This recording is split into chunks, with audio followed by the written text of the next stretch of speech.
if you've got a goal and you've been trying to hit it for quite a while, then this video is for you. And I can relate. I had been stuck in the same loop over and over and over and over again for quite some time. And so what am I talking about? Well, in my case, it was to do with my business. I had these dreams and I had these aspirations, and they never changed. They never changed for years, actually. I would say 4 years. And each time I went to do what I knew I needed to do, for some reason I couldn't get it done, and days and weeks and months and years went by, and I just couldn't work it out. And it's funny because before that I had the same with my customers. I worked in a job in the dental industry for me, and I would be speaking to business owners, and we would work with their software, and we would show them all the business tools and what they needed to do. And I'd go back, they'd say, yeah, that's brilliant, and there would be great steps, and I'd go back a month later and they hadn't done any of them. It baffled me for a long time, but then I worked out that it was something to do with them, not their business. It was so obvious what needed to be done, yet they couldn't seem to do it. And then that started to happen with me once I left that job and I set up, or tried to set up, my own business at the time. And that's when I started to understand.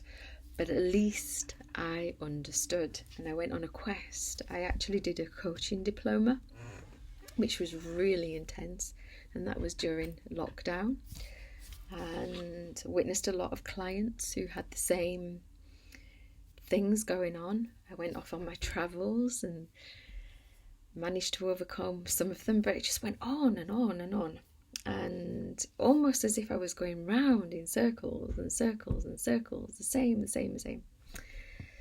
And so what did I do in the end? Well, I came across this brilliant video, and it had nothing to do with business whatsoever, but it was one of those paradigm shifts and game changers for me.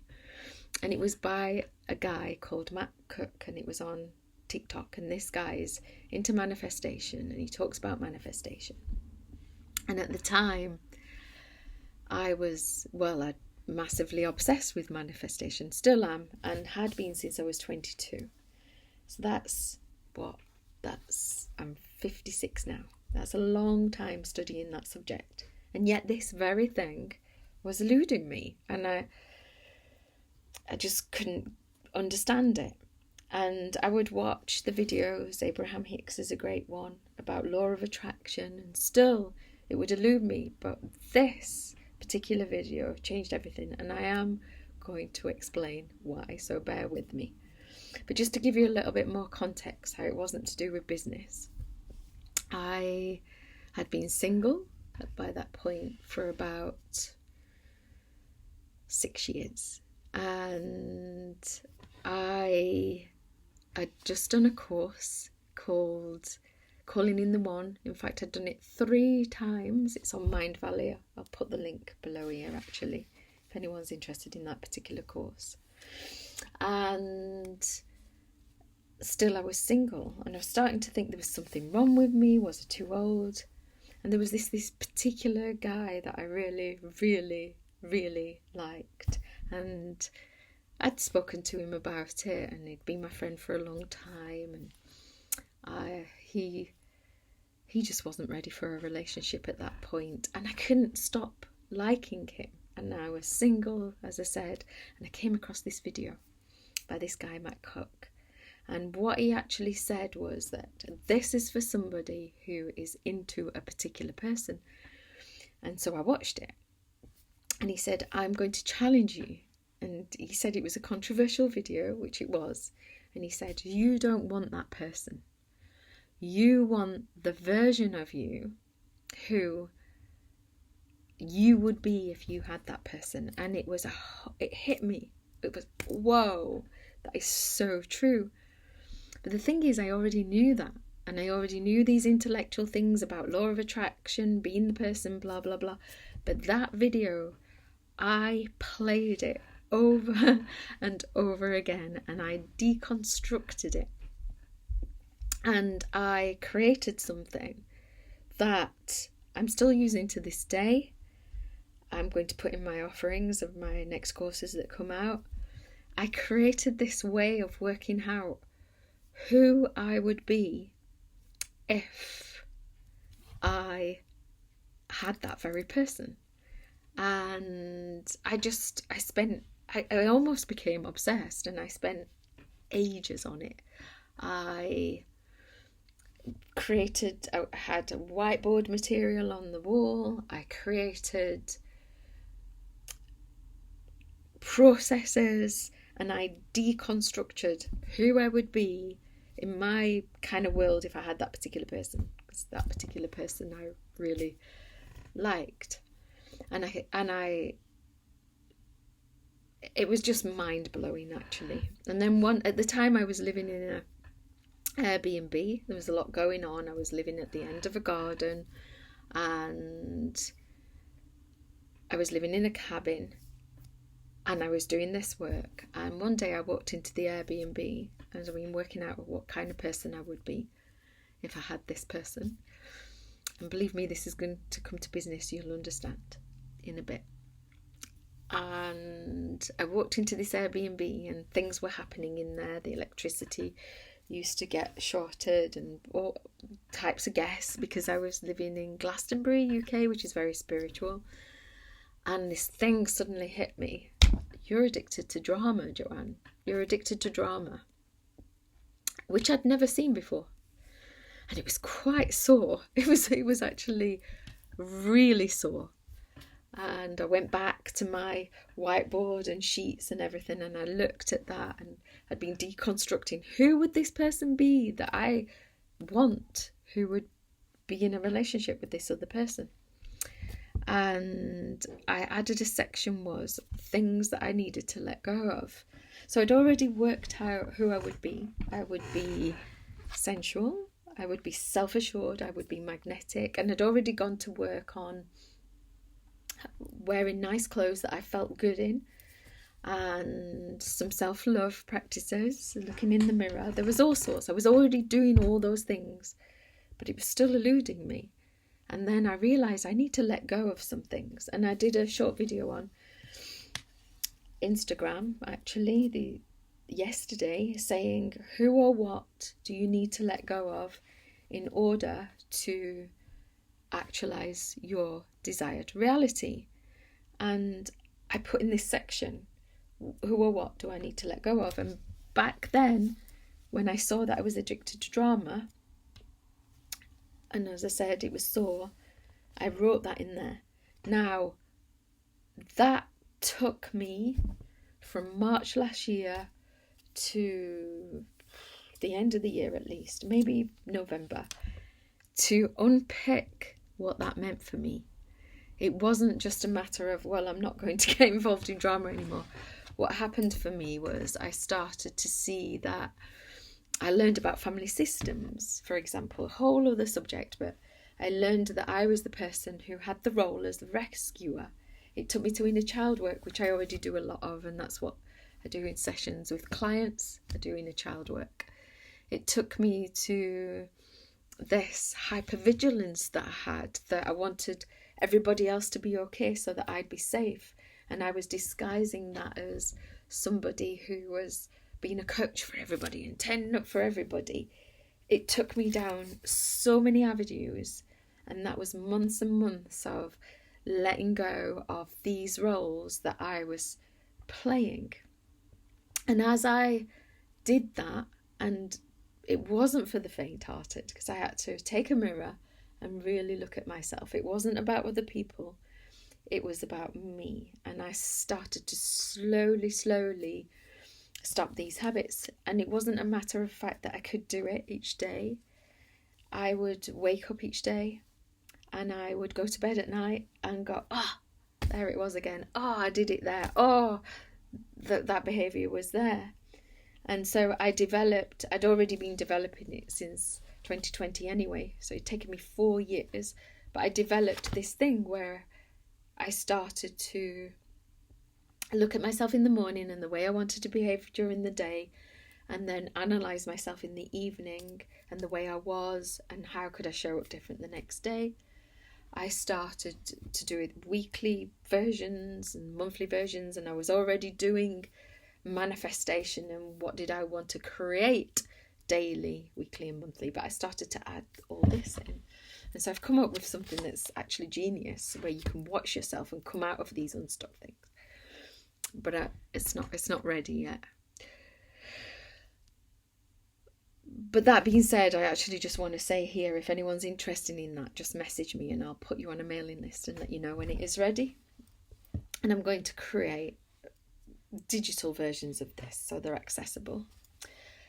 They're not just high ticket stuff. And I'm going to put it in my book and rewrite my book. But anyway, that's a side loop. So what happened was, and it's a really strange thing that happened, but it wasn't strange at all. I began to let go of liking the guy, and he didn't really factor in my world in that way anymore. And he was still my friend, and I'd accepted he was my friend. And I'd gone 6 years with nobody being interested in me. And all of a sudden, I had 3 guys turning up and asking me, could I do this, could I do that? And guys were noticing me. A guy asked me on the street if I wanted to go have coffee with him. And it was a bit freaky, actually, because I'd gone 6 years. And then suddenly, guys were turning up. Another guy asked me if I wanted to get intimate with him. It was a bit scary at the time. And ultimately, I ended up with the guy that I was into. And it's funny because at the end of the video, Matt Cutter says, I want you to have that guy and I want you to have somebody better, but you just see what happens. And that's what happened with me. I ended up with the guy, but I didn't care anymore. And I noticed that about manifestation. It's when you let go as well. But I've been doing this with business now. I've been massively into manifestation. I've manifested a lot in my life, but I've been doing it with everything. That work out what it is that is in the way of you having what you want. It's not about going in search of what you want. It's about becoming the person who can receive what you want. And see if I can come up with a really good example for you that's tangible at the moment to explain. Because this happens with me with clients all the time. They tell me that they want something. I work with them, I ask them lots of questions, and it's already there in front of them.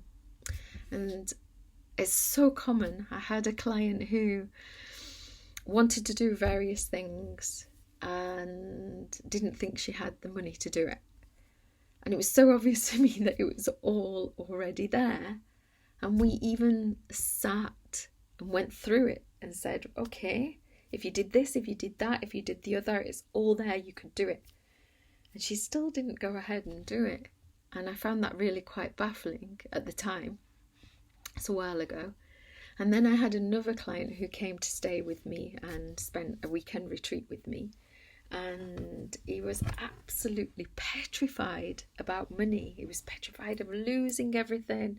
There wasn't as much work coming in for him. And we sat and we added up everything that he had. And he could have lived for the next 10 years and no money coming in comfortably and keep his family in the same lifestyle they were in. And then I had a friend. These are all the same things, actually. They're all to do with money. I had a friend who was going through a really, really hard time. And she was really scared with money as well. And we sat down and we worked out her finances. And they were so much better than mine. And she could have lived, I can't remember how long it was, but it was years, without even having to bring some money in. And the top and bottom of her is, she hasn't even dug into that money yet that she had. Money's been coming in and she's been managing. But she couldn't see it right in front of her face. So what was going on with these three people? Well, it's the same thing that was going on with me, and I'll explain.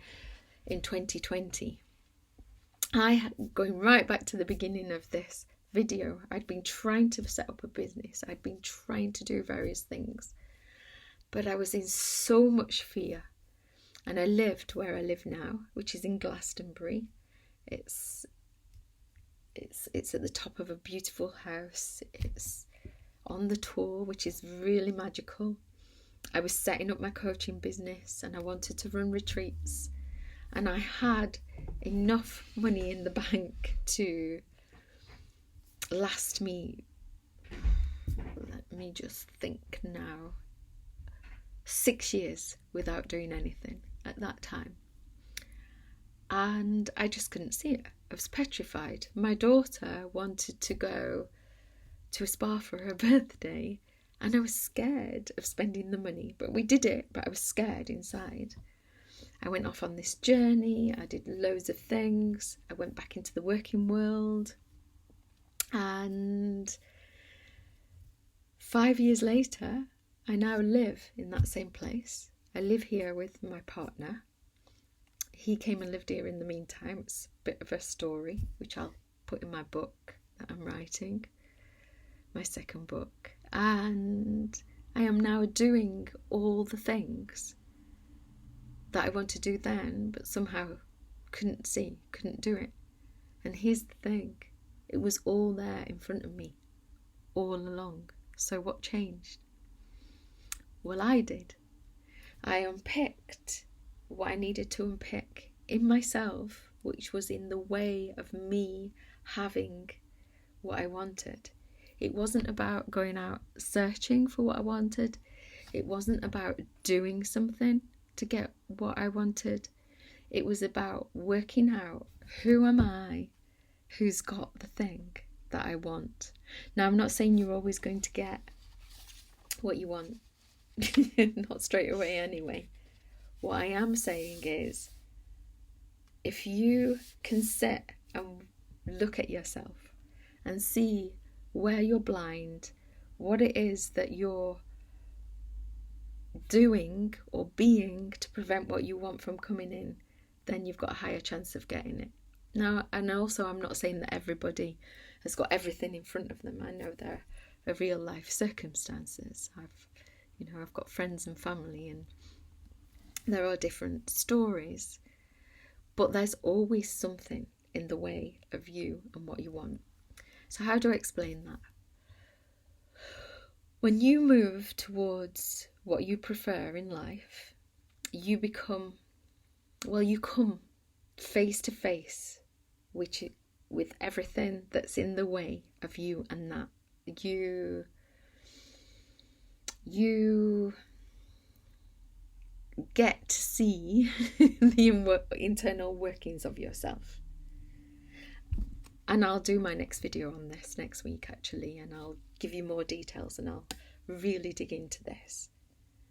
And that's the great thing, because you get to see, just like I did that day when I walked into the Airbnb and I saw I was addicted to drama. Now, here's the reason most people stay stuck in these loops.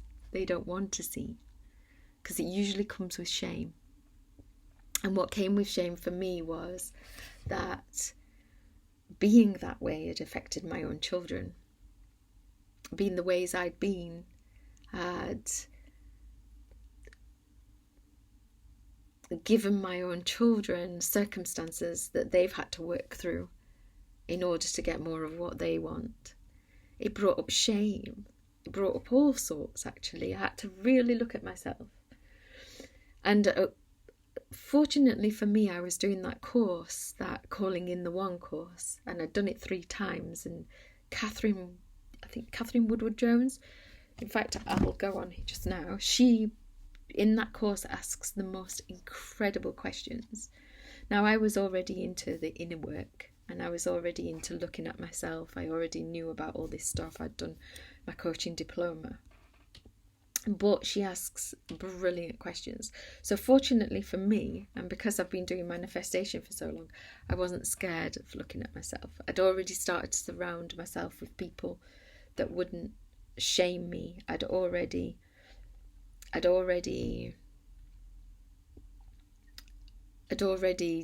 was already used to doing the inner work. So fortunately for me, I was able to look at myself.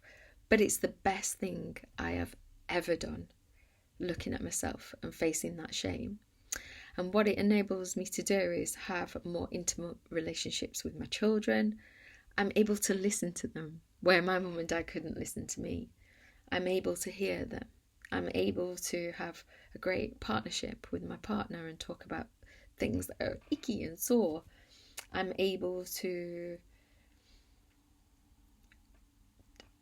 just able to look at myself, and it's quite a skill, and it wasn't easy at first. It came with 2 years worth of therapy, but it's worth it. But anyway, going back to calling in the one, it's a Mindvalley quest. There's 49 lessons, and you might think, oh my god, that's a lot. But those 49 lessons are a little quest each day. Mindvalley's really good for that. And each day you get a lesson that's, say, 15 minutes. The longest one I can see here is 28 minutes. And then you get questions that you journal on. These are our journaling prompts at the bottom, but you won't be able to see on there. So it's worth it. It's worth doing, but that's a side note. It would help you unpick what it is that was in the way of you in that. So just to round up, if you're stuck in a loop, as I have been in both work and relationship, there's nothing wrong with you. It's normal. We've all got conditioning from our childhood. It usually goes back to our childhood. It usually goes to inner child work. If you don't know about inner child work, you can look it up. It's something that I've had a lot of success with my clients. And if you're willing to look, and if you're willing to see yourself, and you're willing to work through things, then you needn't be stuck in the loop. You needn't, when it's New Year, you set off on your goals and you've given up and that's it, and you go again and you think you can never get past it. That's untrue, because I've proven on many, many, many, many occasions that you can. And like I said already, I'll make next week's video on that, and I'll go into a lot more detail about what happens when you move towards what you prefer. And so, yeah, that's my musings on creating a conscious life, creating more of what you prefer, being aligned with your desires and who you really are. And I will see you next week.